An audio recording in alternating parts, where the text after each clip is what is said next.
The turbulent years 1980 to 1996, ये राष्ट्रपति प्रणब मुखर्जी की दूसरी वॉल्यूम की किताब है जो निकली है।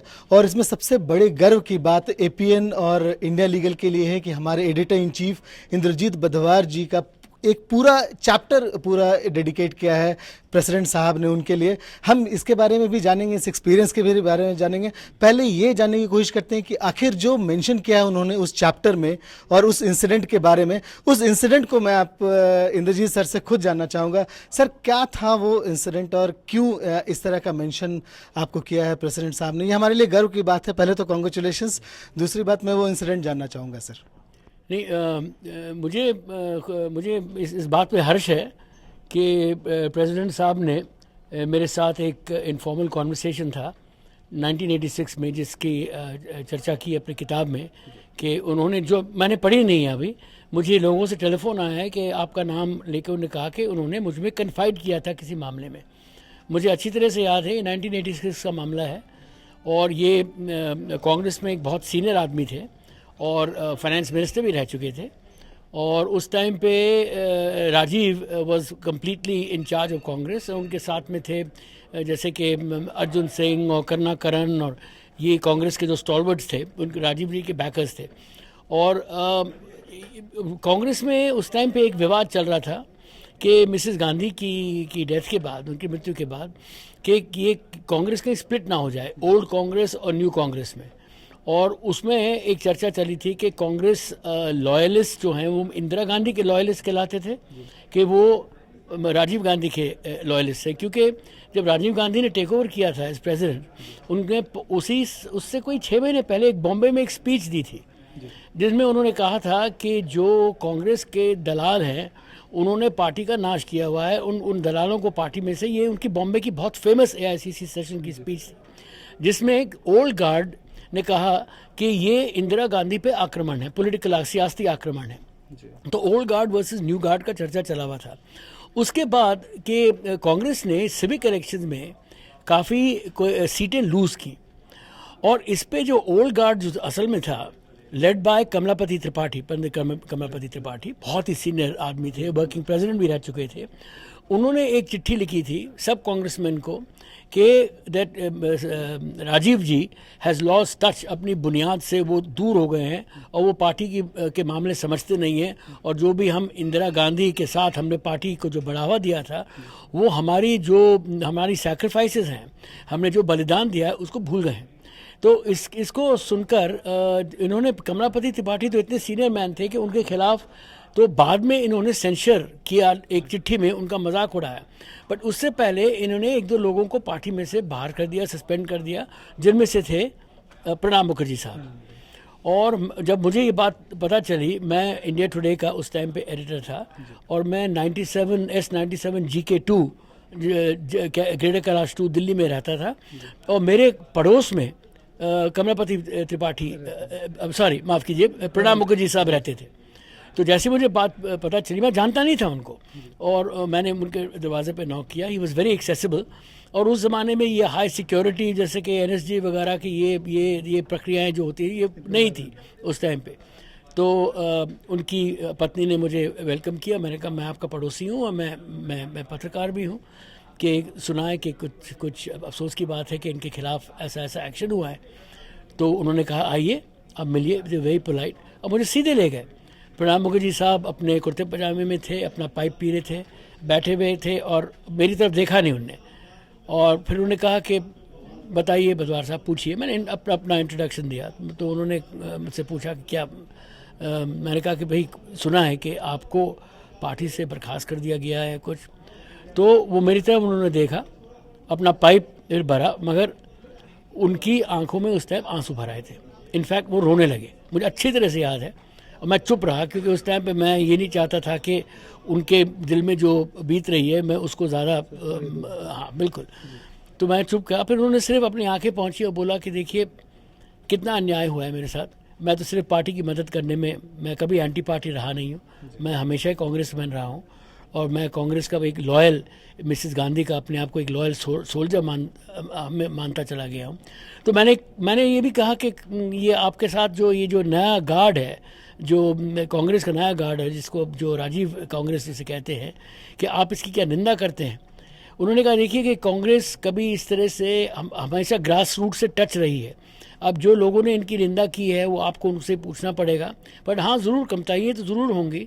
मगर मेरे एक पत्रकार के नाते होने से कह रहे हैं, हम जैसे कि चाबी देने की कोशिश करते लोगों को कि वो कुछ कहे कि शायद वो कुछ निकल के सामने आए, और खासकर के खुले आम वो राजीव गांधी की बुराई करे जो उन्होंने नहीं करी, बट उनके आंसुओं से काफ़ी कुछ पता चल रहा था कि वो कितने हर्ट थे और उस बात पे। और उन्होंने वो कंफर्म किया कि हाँ उनको इंडीड पार्टी से निकाल दिया गया था उस टाइम के लिए, और उन्होंने मेरे ख्याल में उसके बाद कलकत्ता जाके अपनी पार्टी शुरू करने की कोशिश की थी। उसका क्या परिणाम हुआ उसके बाद मुझे याद नहीं, बट ये घटना मुझे अच्छी तरह से याद है कि मेरे थ्रू उन्होंने ये कॉन्फिडेंशियल या पब्लिक मैसेज भेजा था कि आप जो भी लिखें आप ये ज़रूर समझाएं लोगों को कि मैं एंटी पार्टी और एंटी कांग्रेस नहीं हूँ, जो मैंने किया वो पार्टी के हित में किया। नहीं बिल्कुल, वहाँ पे जैसे क्योंकि अभी प्रेसिडेंट है, राष्ट्रपति हैं प्रणब मुखर्जी जी, और साथ ही साथ वो फ्रेंच बुकर प्राइज़ भी उनको मिला हुआ है, उनके बहुत सारे ऐसे काम हैं। और उसके बाद जिस तरह से सामने आपका नाम उनको मेंशन करना, क्योंकि ये ज़रूर ऐसी बात है कि कुछ ऐसी बातें रह गई होंगी, ऐसे समय पे आप वहाँ पहुँचे थे जो आप अभी बताए हैं, तो ऐसे समय पे पहुँचे थे जो बिल्कुल उनके दिल को छू गया, और वो अभी आपका नाम मेंशन कर रहे हैं ऐसे पद पे बन के। तो आपको कैसा लगता है कि वो एक ह्यूमिलिटी, एक जो आदमी का बड़प्पन है वो दिखता है आपको प्रणब मुखर्जी जी में? नहीं, उनका बड़प्पन बिल्कुल दिखता है इसमें, क्योंकि मैं बिना इनवाइट किए गए, बिना उनको फ़ोन, बिना अपॉइंटमेंट के मैं उनके घर जाके मैंने सिर्फ एक दस्तक दी उनके दरवाजे पे, और इतनी श्रद्धा से मुझे उनको अपना घर में बुलाना। हाँ, फिर उन्होंने मुझे मीठा भी खिलाया, और फिर उन्होंने फिर बातें करनी शुरू कर दी, पुरानी बातें इंदिरा गांधी के बारे में, पार्टी के बारे में। मैंने कहा आगे जाके आप क्या करेंगे, आप क्या माफ़ी मांगेंगे? उन्होंने कहा कि देखिए मैं माफ़ी किससे मांगूँ, माफ़ी मैं जब मैंने कोई गलती नहीं की है तो माफ़ी क्यों मांगूंगा। और अब पार्टी पे है, पार्टी हाईकमांड पे है कि वो आगे जाके क्या कदम उठाती है। उन्होंने ये क्या, उसके बाद उन्होंने जैसे कि बंगाली लोग कितने हॉस्पिटेबल होते हैं, उन्होंने मुझे चाय पिलाई, मिठाई खिलाई, उनकी पत्नी भी आके हमारे साथ बैठी। फिर उन्होंने बोला कि उन्हें बताया, उनको इंट्रोड्यूस कराया कि देखिए ये गाती भी हैं, एंड वो उनको कह रही थी सुनो, उन्होंने बंगाली में कहा, मैं समझ रहा था कि देखिए हौसला रखिए, ये ऊपर नीचे ऐसे बातें होती रहती है, आप हौसला रखिए। और फिर देन ही compose himself, and then we began to talk about different things. दूसरी बातें शुरू कर दी उन्होंने। ये जर्नलिज्म एंड पॉलिटिक्स ये बड़ी हैंड इन हैंड की चीज़ है, वो जाते रहती है, एक साथ चलते रहती है। पर इस तरह से सामने जब कोई मेंशन करता है आपके काम को, आप क्योंकि इतने वरिष्ठ पत्रकार हैं, और उसके बाद इस तरह से राष्ट्रपति के बुक में मेंशन होना, और एक ये हमारे लिए गर्व की बात है कि आप हमारे साथ हैं। पर उसमें आपको क्या लगता है, आपको ऐसे जो एक रिकग्निशन, मुझे लगता है कि क्या राष्ट्रपति की तरफ से एक रिकग्निशन है, आपको एज ए जर्नलिस्ट क्या फीलिंग आती है ऐसे चीज़ों पे, अगर आपका नाम आता है? ये देखिए, ये तो ज़रूर होगा कि वो देखिए ये बात शायद उन्होंने पता नहीं कितने लोगों से की होगी, की भी होगी कि उनके साथ जो हुआ वो अन्याय हुआ, वो पार्टी के वो एंटी पार्टी नहीं थे।